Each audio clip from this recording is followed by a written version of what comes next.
Hi guys, welcome. This is Corey from the Bass College. Today I'm going to talk a little bit about jigs and the different conditions throughout the year and how you should trim your jigs to those conditions. As you see down here, I have a couple different jigs. The jigs I primarily use: an 1/8 ounce jig, a 3/4 ounce jig, a 1/2 ounce jig, and a 1 ounce jig. In colder water, you want a little bit of a smaller profile because those fish in the colder water aren't as active. So what I do in the colder waters, I take an 1/8 ounce jig and I'll take it and I'll put my hand all the way to the hook. As you can see, the hook's right there, and I'll bring the skirt all the way up. So what I'll do is I'll cut all those frills off on the skirt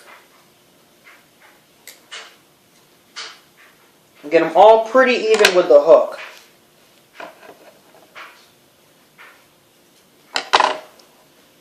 So what that does is it creates a smaller profile in the water.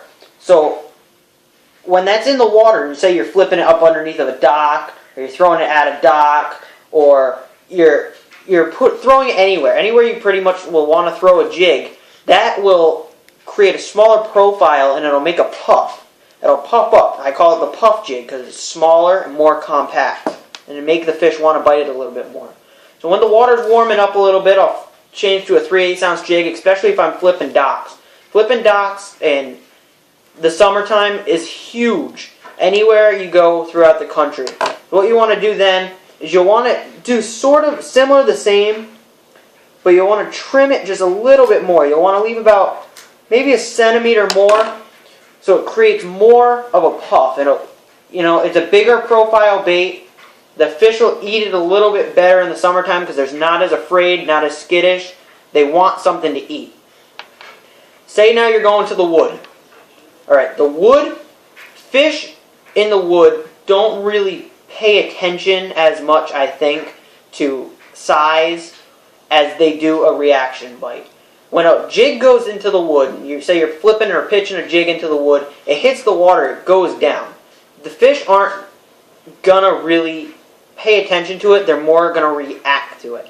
So I don't even really trim the jig if it out of the package if I'm flipping wood, unless it's not straight.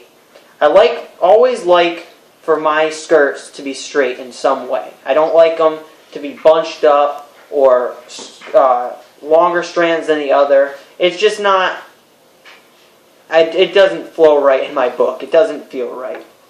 And then you got the 1 ounce jig, and I throw this a lot. The 1 ounce jig is huge. I throw different types. I have medlocks, dandy jigs, booyah jigs, any kind that you want. The 1 ounce jig is huge, especially if you're pitching grass situations.